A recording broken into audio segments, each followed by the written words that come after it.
Thank you. Thank you, Robbie. Good evening, everybody, and welcome to ORCID's first webinar.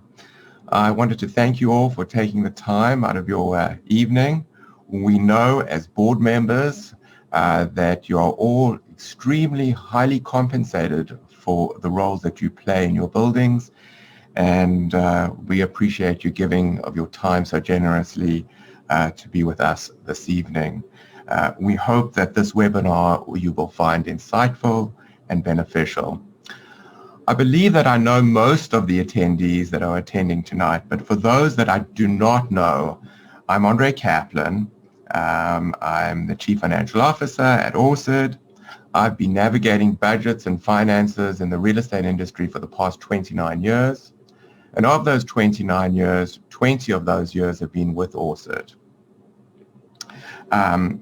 Based on your feedback tonight, we do plan to continue this model and extend other webinars on various other relevant topics relating to cooperatives and condominiums in New York.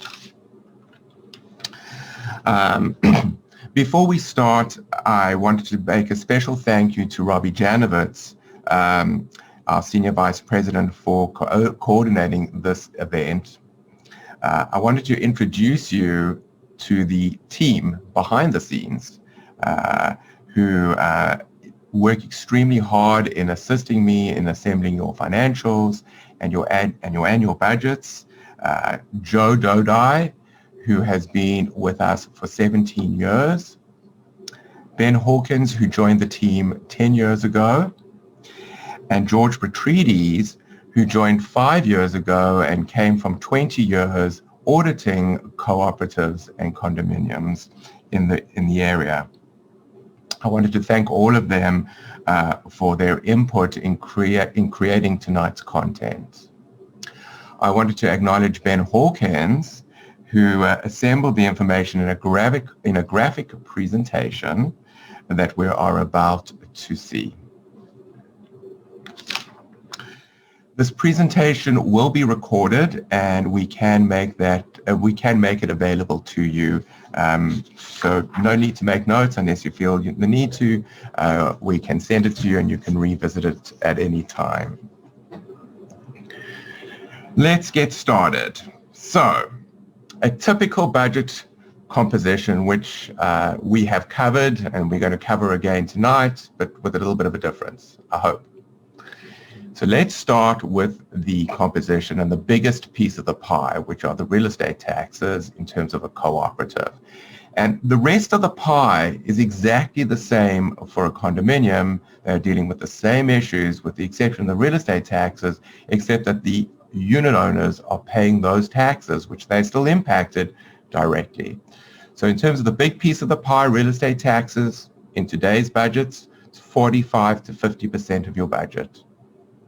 Payroll, which in New York is generally union mandated and there's a union contract in place, today around 24 to 30% of your budget. Financial, or specifically the mortgage tied to your building, is around 11% of your budget. Utilities at 8%, insurance and professional fees at 6%, and repairs, supplies, and other at 6% as well. So out of these big pieces, real estate taxes, we have very little control over. Payroll, union contract driven, have very little control over. The mortgage, generally locked in for a fixed term. Utilities, buildings can't run without electricity, heat, water. Insurance and professional fees can't survive without. And repairs and maintenance and supplies and other, you've got to run your building. We're all dealing with aging infrastructures. So tonight we're going to, in certain areas, not all, we are going to try and think a little bit out of the box. So even though we don't have control over many of these expenses, hopefully we will give you a few ideas and share with you the outlook for 2021. So 2021, challenging times. The year 2020 has been extremely challenging. And so we're going to start with the biggest piece of the pie, which is real estate taxes. So there are two components when we talk about the real estate taxes and how they're calculated and billed. The first is the assessed value, and this is established by the Tax Commission each year.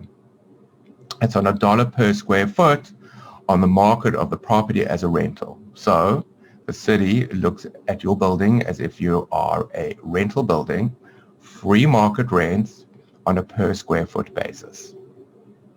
They take the per square foot basis and they apply it to the total square footage of the building.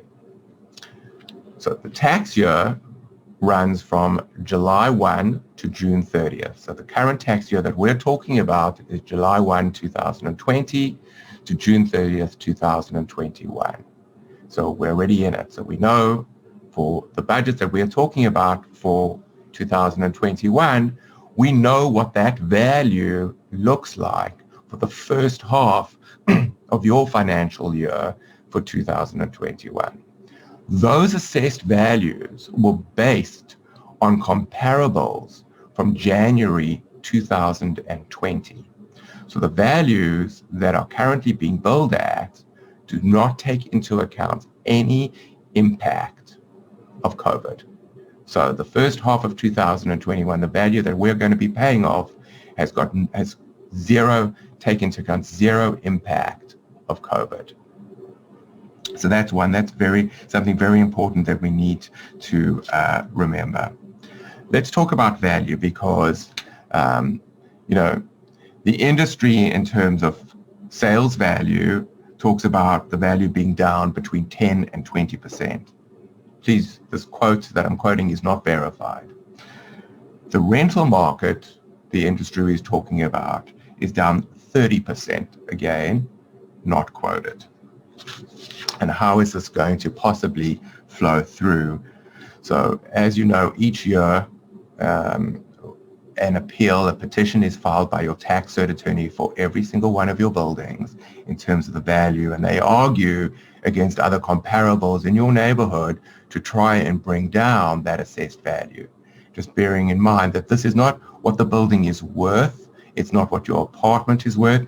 This is purely a computation that was established as a formula for the city on the basis of billing taxes. The hearings are currently underway for the 2020-21 year, which we're in. And those hearings take place between May and November. During 2020, because of the pandemic, all those hearings have been written. So normally they're heard verbally. They're all written at this time. So future assessed values in terms of impact, and we have been all over this because it's not only in terms of value, in terms of the rental market, sales market, and there's a huge impact where buildings have commercial real estate as in terms of stores below and professional spaces and how that flows through. So we've had numerous discussions with attorneys and when can we see some sort of tax relief for you and your buildings.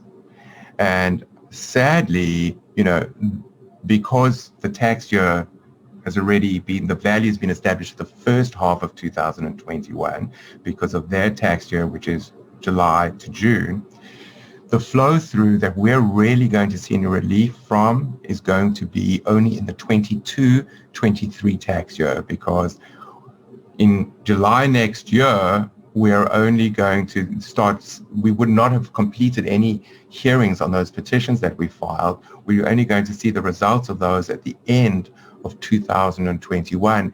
And those assessed values, so because that's the question we're going to get, I'm sure I'm going to get asked that question, when are we going to see our next assessed value? The next assessed value that you're going to receive is going to be in June or July of 2021. But let's just say that the city takes into account the impact of COVID, the impact of value, and they keep the assessed value flat. Okay. Even if they do that, unfortunately, value is going to go up irrespective. And the reason for that is is that there's the rolling 5-year average. The assessed value is called the transitional assessed value. And we tried to highlight an example of the last 5 years of value. Those are the actual value, assessed values. And you can see we demonstrated to the 2021-22 tax year, even if they keep the value flat, your taxes in terms of the transitional assessed value, because the 5-year phase-in is still going to go up. So, excuse me. So even if there's no increase in value, we're still going to have to deal with those values increasing. So next component of the real estate taxes is the tax rate. So what can we expect for 2021? So for the first half, the tax rate has already been published. And on a positive, for some relief, the tax rate for the first half of 2021, because it was published retroactive to July of 2020, the rate has actually gone down. So the rate that they are going to apply to the value in the beginning of 2021 is going to be lower because it's retroactive to July of 2020 because of their tax year. So that's a good thing. We've dealt with the 5-year average, and now we know that the city needs funding. We know that the mayor has said there's going to be no increase has alluded that there will be no increase in real estate taxes. But this is where we're concerned and where the unknown lies. Is we know that the city needs to be funded, we know the state needs to be funded, and they're going to have a budget gap. There was an article in the New York Times a few weeks ago, stating that the city relies 53% of their revenue is real estate taxes. That's what they rely on in terms of income to run the city. And this is going to be a function of how much federal funding we are going to receive. And after that is determined, are they going to back into their budget to look and see what the budget gap is? And if they can't adjust it in terms of value, which is going to be tough to do in the current marketplace, what are their alternatives? And their alternative is the tax rate. That is going to be their only alternative. So they might not be able to increase value in terms of billing, but they can adjust the tax rate. And some of you might recall that after September 11th in 2001, Mayor Bloomberg increased the tax rate by 18%. Now, historically, we've seen tax rates at increases at under 2%, and in many years, they've actually been reduced because of the rising assessed values. So they could claim it in terms of assessed value, but they kept the rate low. In this particular case, it's going to, they're talking within the industry and to various networks in terms of tax cert attorneys.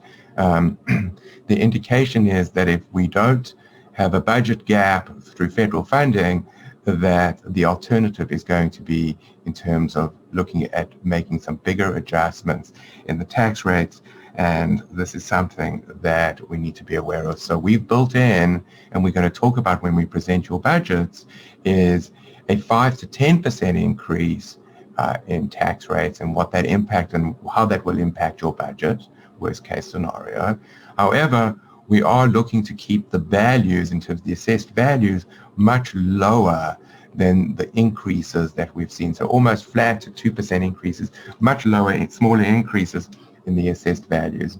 And so we're going to see that flow through. That is the general consensus and prediction in terms of the outlook for the actual real estate taxes.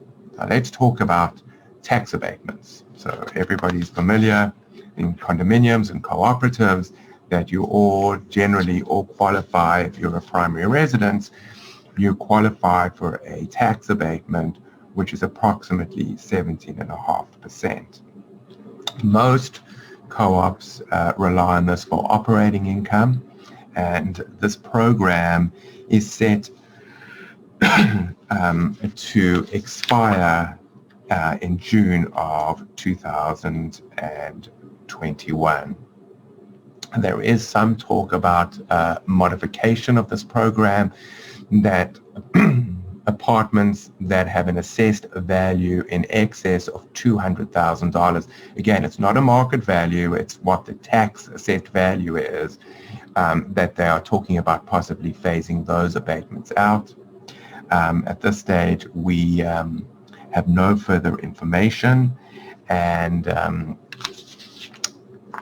we're going to assume that this program will renew. The next item is the possible pied-à-terre tax. And so there's a proposal that calls for tax hikes on high-value second homes in New York City. The tax could be 10% to 13.5% on assessed values over $300,000. Assessed values are significantly less than the market value, as I have mentioned previously. And we just did a sampling unit assessed values in sample Orchard buildings. So Central Park West, $650,000. So that would be the difference between the $300,000 and the $650,000. Upper West Side and Greenwich Village. So we at this stage it would be a pass-through. However, REBNY has advised that there's unlikely to be any movement on this bill until the state is so busy dealing with the pandemic that there's been no movement. We also believe that there's been very little support to this bill, and so we're not, at this stage, it's not going anywhere. So my wife always tells me that I am extremely long-winded. So you can all breathe a big sigh of relief, because we are through the biggest piece of our pie in terms of the budget composition. Next item on the agenda, in terms of the next biggest piece of our pie, is the payroll. So in most buildings, and some of them have different unions and some are not union, although all dealing with similar items, is that the employees in most of these buildings that we manage fall under the 32 BJ union and the Realty Advisory Board. So there was one change that came about in 2020 in terms of the Federal CARES Act, and this agreement was amended to allow for 2 additional weeks sick time relating to COVID-19. The current contract is going to run through April 20th, 2022, and there are scheduled already, as per the contract, wage increases and benefits for each year. In 2021, the wage increase will be about 3%, and the health, pension, and annuity contributions are going to increase by approximately 4%. In terms of 32BJ, including benefits, payroll taxes, the total cost for one employee is just under $100,000. This additional sick time, along with the extra overtime to minimize the number of new faces, and bonuses during the pandemic, has put the payroll over budget in a number of buildings. For 2021, as a contingency, we are going to include an additional week of sick time in the budgets. And just as a reminder, during 2020 pandemic, building employees were categorized as essential workers. Now, let's try and think a little bit out of the box here. This is not something that I'm advocating, and there are many different schools of thoughts here, but these are just ideas as to, we are aware that many shareholders and unit owners bought into buildings with various services. However, times have changed, and where can we possibly eliminate a shift? That's a thought. Midnight, can we lock the doors? Are the unit owners or shareholders comfortable with something like that? Where we have to run various shifts on overtime because we don't want to bring outside additional help into the building, can we eliminate that? Due to less occupancy in many buildings, could we reduce some of those shifts or part-time shifts over weekends in terms of porters and things like that? And it's something that we're talking about. It's not something we always advocate, but we're just trying to think out of the box to see where could we alleviate some of the stress that has brought with this pandemic. Just some food for thought. Moving on to the next piece of the pie, which are utilities. So most buildings, and you'll see this when we present the budgets for 2021, most buildings will see lower than usual heating and electric costs in 2020. Electric, across the globe was lower by 10% due to various stay-at-home orders. With a moving target in terms of normalcy, the expectations of lower usage does continue. The demand in New York City remains low. In 2020, we saw the lowest continued commodity market in many, many years for electric. Let's go to oil. The oil market through the pandemic has been surprisingly stable. Lower global demand in 2021 is projected to limit OPEC's ability to reduce supply and force through high prices that occurred in previous years. So oil pricing should be slightly higher than 2021. So this is good news in terms of where we're going with utilities. In terms of oil costs, they're low, but still, compared to burning gas, those buildings where you do have the ability to burn either fuel or gas is still cheaper by 16%. Let's talk about heating gas.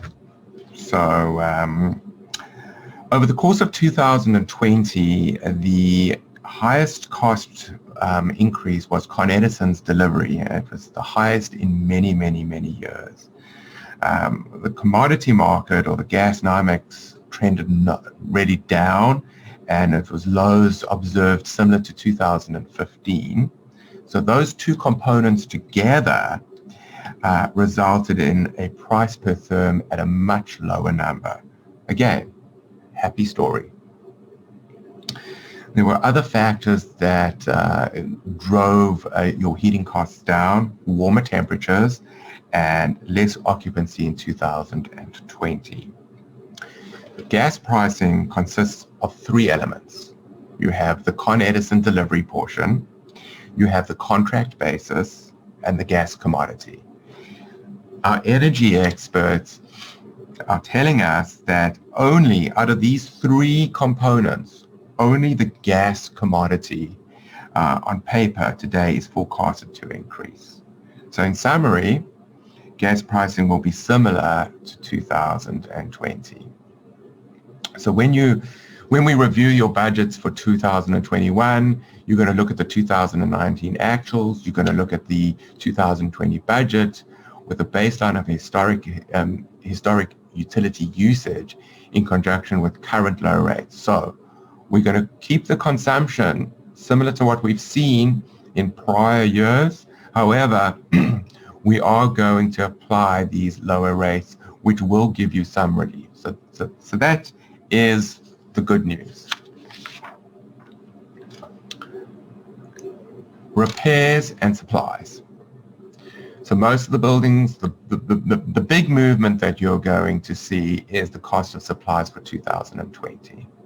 So it's a small portion of your budget. Just remember, this whole category generally is under 5%. But while this is, dealing with the continuous sanitation and this has driven up this expense substantially. Some of the repair items for 2020, you'll notice, are lower due to stop work orders, not many visitors, and not a whole lot of activity during portions of 2020. We expect normal levels to return in 2021. So we are going to assume that normal operations for 2021, some of it might be a little bit of a catch-up from 2020. As we know, in this category, our biggest line item, and it's always a moving target from year to year, and that is your plumbing. Aging infrastructures, and it's the biggest volatile line item, and so that is always a moving target. So we're going to assume normal trends, 3-year averages for 2021. The next piece of our pie, which is insurance. So the marketplace continues to remain tough, really hard in 2021. Projections in the co-op condo arena range from 10% as high as to 30%, depending on losses.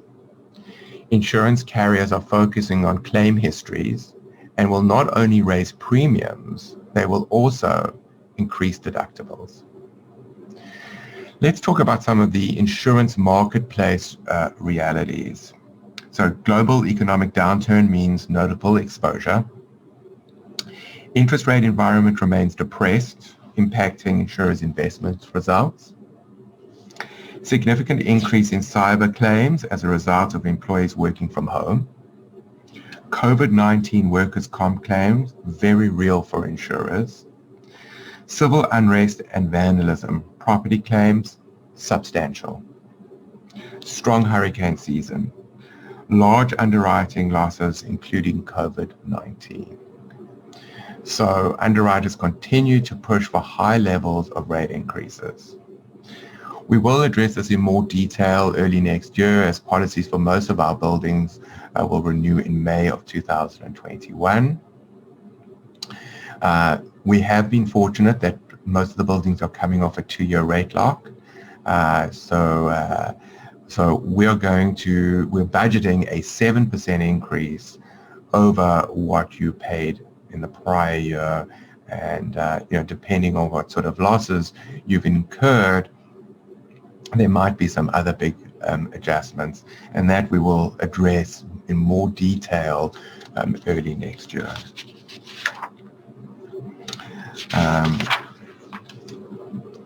Let's continue. Mortgages. So interest rates are at a historic low. And the question is, do we refinance now? In terms of our portfolio at Orsett, those of you that I have reached out to, or any staff member at Orsett, we have been re-evaluating and looking at every building and to see if there is an option. And the things that we need to understand is the prepayment penalty. That's crucial. So most buildings, these are all commercial mortgages, they all have prepayment penalties, and we need to assess the cost of what the actual deal is to refinance and the savings, and does it actually pay you to refinance now and lock in at a new rate for a further 10 or 15 years. Generally, these are all short-term deals, not more than 10 years. As you know, that's very typical in the marketplace right now. So a detailed analysis, and this really is very building specific. It's also an opportunity, while interest rates are low, depending where your mortgage is at and how your debt is structured, to look at capital needs and funding. And that's very, very important to look forward. Now's the time to revisit your capital budget and see if we can, while interest rates are really, really low, take advantage. Important to always make sure that you have a credit line in place. It's a useful insurance policy. And, and then we'll get some questions. There is concern is, are we putting too much debt on the building? Will the debt impact value of my apartment when selling? We do get questions like that. Generally, in the co-op world, the debt to equity is generally very small or low.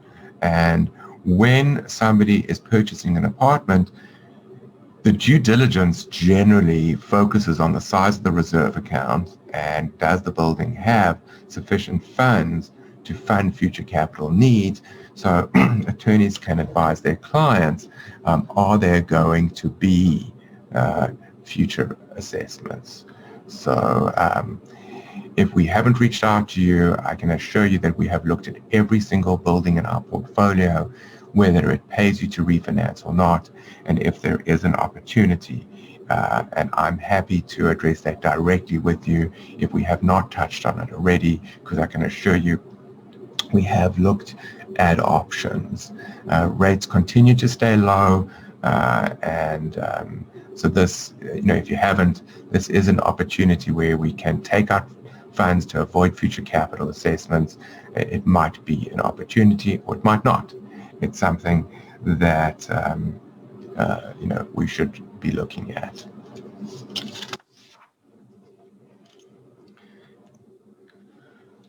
The last portion, and one of the most important because it drives your budget. Without the income, there is no budget. And for some buildings, on all aspects, this is very challenging. But before we get into some specifics, the one thing that I will tell you all is that in terms of arrears, both in condominiums and in co-ops, generally have been good. We haven't had collection, no collection issues, no big arrear issues. The arrear issues that we are experiencing generally existed pre-COVID. Not many new cases, so that is a positive. So that's in the general. Let's talk about buildings that have commercial revenue. So many buildings, as we know, the retail sector has been really hard hit where they were forced to shut their doors. Some of them are still not operating at full capacity, if at all. And how do we navigate that? So number one is avoid vacancies. So where you have commercial or professional space, avoid vacancies. Try and keep the tenant in place. 2, first prize. Negotiate rent deferments if you can. Second prize. If you can't negotiate a rent deferment, see if you can negotiate a rent abatement but keep the tenant in place. Now, we do believe, and it's something that we need to be aware of, and we can't tackle it all at once, is that even post-COVID, there is going to be a reset in terms of the commercial market, and we need to be aware of that. How we deal with it is a much bigger discussion, and we can talk about it, and we're going to talk about that a little bit, but there is going to be a reset. We are not going to see retail rents as what they were, and they were already taking pressure prior to COVID. We're not going to see those rebound quickly. So there is going to be a reset. So for those buildings, we need to talk about dealing with that gradually and how do we implement that. On a smaller scale, laundry income is also down. Many laundry, and it's a very, very small component, it's just something to be aware of. Many laundry contracts have a minimum use, and with many people not occupying the building, we're not meeting those minimum income, and therefore we're not seeing the same sort of rents. In terms of other building amenities, generally building gyms have been closed for months, and boards must be extremely careful, when weighing the risks of reopening them under the strict Department of Health guidelines. So for next year, do we assume that we will be able to charge recreation fees or gym fees? I think we need to be conservative. Obviously, we're optimistic. We would like those gyms to be open. I know everybody would really like to go back to normal, So this is something that we need to really be aware of. And the key here, and I know that there's a lot of hardship out there, things are tough, it's a tough landscape, but we have to find a balance. And the one thing in 2021, as best as you can navigate, and we are going to try and help you as best we can, is not to play catch up. So in the case of where you do have a commercial revenue, or you do have gyms or amenities that you can't open or you can't bill for, and that will impact maintenance or common charges, is to try not to distort your maintenance base or your common charge base.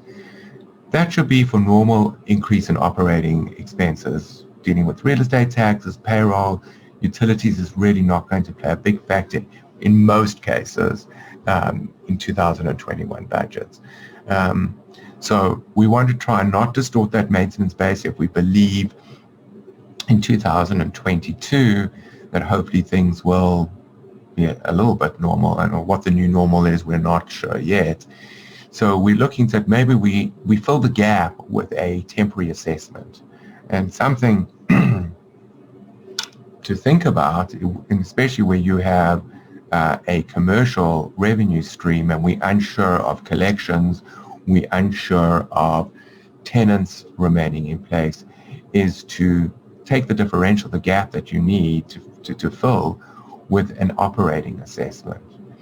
And assume that you're going to only receive, let's say, for example, 30% collections, even with renegotiated rents, because we have no idea where this pandemic is going to lead us.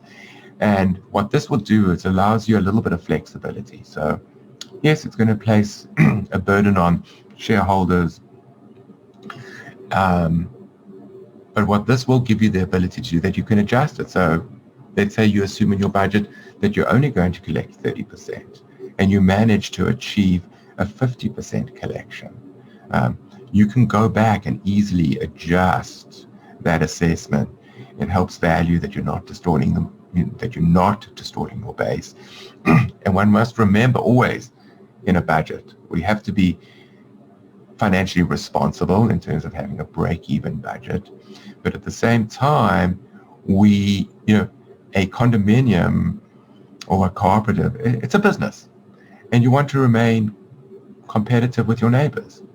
And so you don't want to distort and be the most expensive on the block if you can help it. And, it's tough sometimes to match apples with apples. So by putting that assessment in place, that's it leaves you a little bit fluid and doesn't distort the maintenance base, because if you increase the maintenance, that's locked in. And anybody who's doing apartment shopping and they're just focusing on the maintenance, and your maintenance is double your next door neighbors, in terms of carrying costs, they might reconsider. So those are just some food for thought. In terms of condominiums, and I put a note here in terms of let's talk cash flow, and this is really, and they're very few, but where there are buildings with arrears, and you're going to know there's just one or two that you are concerned about. It might be, and it's something we can talk about, is putting in a contingency for uncollectible in your budget for next year, because if you think that courts are going to be backed up, that's something that we need to bear in mind in terms of condominiums, and if you have a problem with one of your units, that we build in a little bit of a contingency there. This brings us to the conclusion of our presentation. The next section is questions and answers, and hopefully we have all the answers for you. I'd urge you that that if it's building specific, I'm happy to address those directly with you. If it's in terms of general, but we're happy to take all questions. So we're now at the question and answer period. And so if at the bottom of your screen, you'll see a Q&A. You can click that, you can type it in, and you will appear. And we're going to ask Robbie Janowitz. He is our moderator tonight. He is going to read the questions, and hopefully I will be able to address it. We will allow about 10 minutes. We have about 10 minutes left on this presentation. I know we're running a little over, but we have about 10 minutes left, and we'll take any questions and answers. So, Robbie, I'm going to hand it over to you right now. Sure. So the first question actually is just for clarification. Could you repeat what the industry talk is for the tax rate increase if there's no federal aid? They're talking around the 10% mark. So we're assuming between 5 and 10%. The industry is talking about a 10% adjustment in the tax rate. The next question that actually came in is just about sharing the slides. We'll actually have a recording of this presentation emailed out as well. Andre, I believe those are the questions for this evening. Wow. So this could mean two things. It could either mean that I did a good job, or the second thing is that I bored everybody. One of the two. So, we got more questions? One more. Okay, someone asked, how many or what % of the buildings you manage are considering to reopen their gyms? Have they reopened? At this stage, I believe only one building out of 170 at this stage is entertaining it. None of our other buildings at this point. Yeah, we've had a couple that have been successful, but overall, many buildings are trying to figure out the best way to navigate. One second, Andre. There's a few more. Okay. In buildings with large reserve accounts, 4 to 6 months of common charges, would you advise borrowing against it to soften any large common charge increases or one-time assessments? If it's a condominium, I would urge against it because it's tough to raise capital for future capital needs, and it depends on the situation and the amount, and it's something I'm happy to address that directly. It's not something I would generally encourage, but I do understand these are tough times. It's the magnitude and what CapEx lies ahead for the next few years. Andre, the next question is, what are the latest interest rates we should expect for mortgages? Depending on the product and the length of the product, under 3%. Okay. Is there an average maintenance rate increase for 2021 that you have seen in the budgets you've prepared? I would say that the average has been, on a positive note, the average has actually been lower than in prior years. So the average this year so far is between 3 and 5%. And not many buildings over the 5%, and generally the buildings that we have so far prepared have been under the 4% mark. Okay, let me see what else we have. What is the overall tax increase with assessed value increase and 5 to 10 rate increase? Could you repeat that question? Yeah, I'm not sure that. What is the overall tax increase with assessed value, I think is the question. It's very building specific. So historically, so the assessed values generally were always in the 5% range, but then it's a rolling average. And then there have been some big adjustments, as we've all encountered. There have been some very, very, very big adjustments in assessed values that in some cases have been in excess of 20%. But the general norm is around the 5% mark for assessed value. In terms of rate increases, for many, many years, the last big adjustment was that 18% that I referred to during Mayor Bloomberg's tenure. But otherwise, generally, rate increases have been under the 2% mark. And in many cases, we've actually seen reductions because of the large adjustments in the assessed values of the properties. The next question, Andre, is unrelated to the pandemic, but does the co-op mortgage market always have prepayment penalties?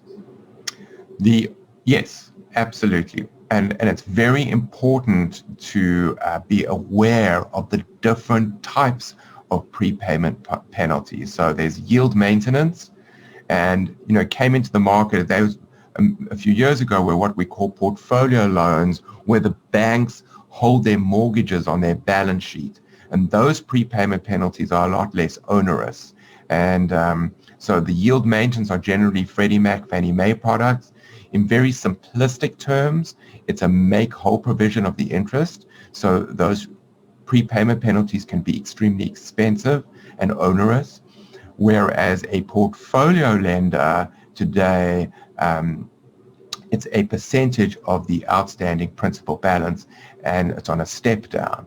However, depending on your building, it depends what product is best suited to your building. In certain cases, the Freddie Mac, Fannie Mae products with the yield maintenance have, in some cases, more attractive interest rates. And then there's all sorts of mechanisms in terms of the spread and locking the interest rates, and it becomes a very detailed question.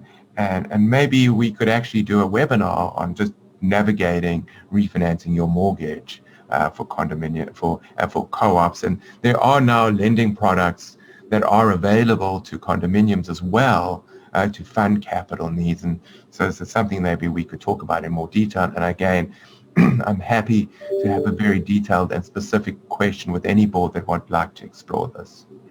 Andre, the next question is that you talked about refinancing, but what about new debt? Do you recommend it?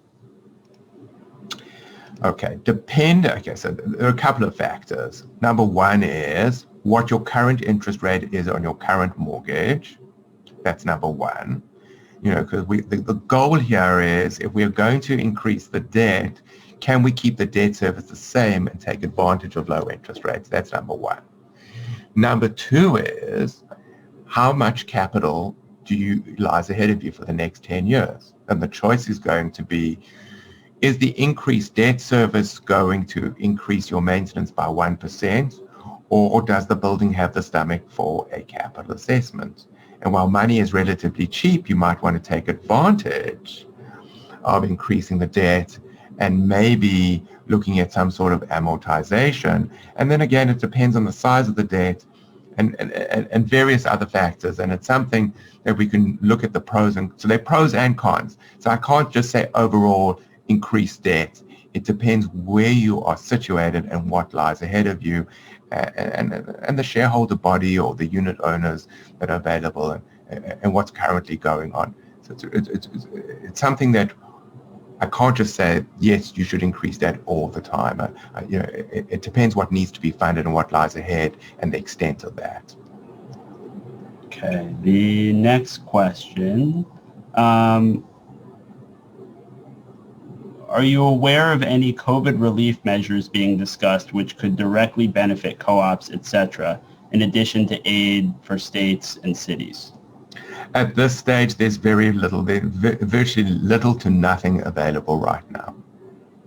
Sticking on the COVID trend, what do you think the chances of a deterioration in the currently positive co-op and condo arrears situation? In terms of the co-op, it's a good question. The trend so far has demonstrated that there is no deterioration. That has been the trend in our portfolio. And I can only, we are vigilant, we're all over it, we're watching it closely. And we are hoping that this trend will continue. I hope so. I think it will, in particular in our portfolio. There are people that are having hardships, and we've had one or two cases, but not many. And we need to work with people. But the trend has not reflected that it will deteriorate to date. Andre, a couple more questions, and then I think we'll wrap up. Mm-hmm. You may have touched on this already, but what trends are you seeing in refinancing? Interest only versus principal and interest longer amortization? So generally, interest only has been the bulk. And the reason for this is that buildings are opting for what I spoke about are portfolio lenders. And with portfolio lenders, and even if you choose amortization, you have the option to pay down 10% of the principal balance without any prepayment penalty annually.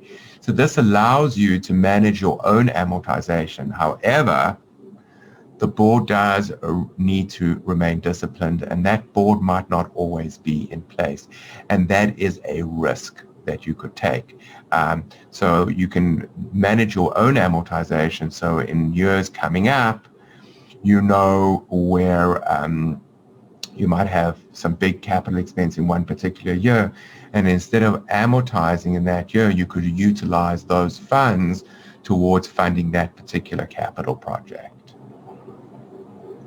Just on the capital, I just want to, it's very important in terms of capital. And I know, because we're in the midst of a pandemic and you can't think past it right now, but it's very important. Firstly, there's a lot more compliance in terms of energy grades and local law 11 and things in terms of that needs to be addressed. And those are what I refer to as the have-tos. You have to deal with your infrastructure. You have to deal with the roof. You have to deal with your heating plant. You have to deal with all those issues. But just as important, is the lobby refresh, the hallway upgrade or refresh, because that is crucial to maintain value, and this is your biggest asset. So I'm not saying right now, but you need to think long-term, 5-10 years out. Those are going to have to be addressed if you want to stay. Again, as I said, you're running a business. You want to stay relatively competitive in the marketplace. Andre, I know we've got a couple more minutes, and we might not get to everybody's question, but we'll certainly take them down and get back to you. One question that came in, can you give any guidance on co-ops that have cut labor costs by eliminating shifts? Are there any barriers to be considered? If they've if they've cut shifts and, firstly, security is optimum, in terms of the presentation of the building, in terms of cleanliness, and can this all be achieved going forward? I think it's a happy story if you can run a little bit more efficiency, and we need to, look at maybe adjusting the shifts. But as long as service levels can be reasonably maintained, that's important. And if that can be adequately maintained, I think it's a happy story. I think it's great. Okay. What % of your buildings with gym charges for gym use? I would say 85 to 90%. Is there a co-op condo lobby working on COVID relief bills? How do buildings support this effort? That, I believe there are in the New York Council of Cooperative Condominiums. It would be a good source to talk to. And in fact, I'm extremely honored this evening that Marianne Rothman, who heads that up, is actually one of our attendees tonight. And she mentioned that PPP for cooperatives is in the House stimulus bill she had written. Okay, so that's good news. Okay, let's see where that goes. And the last question. When can we expect to see draft 2021 budgets? They're currently running off the press as we speak. Some of you might have received them already. And if not, everybody will have a 2021 budget in their hands before Thanksgiving. So unfortunately, it might not be a good happy Thanksgiving gift, but you will have it before Thanksgiving. And Andre, that wraps up our Q&A. Okay, thank you, Robbie. So just some thank yous. So again, thank you for attending this evening. We look forward to some feedback if we should continue and that you all found this beneficial with these sort of models. And just if you get the opportunity to visit our website at orcertny.com, please take the opportunity to look at our new board member dashboard that is just being created and is there for your use. And this will give you the ability to now review sales, refinance, and sublet packages through Board Packager through that dashboard. Approved payments via Avid Exchange will be in the dashboard. You can now also will be able to retrieve your management reports, copies of paid bills, and bank statements through SmartVault, which is now on that dashboard. and access building links should your building utilize this service. So please stay safe and have a good night, and thank you.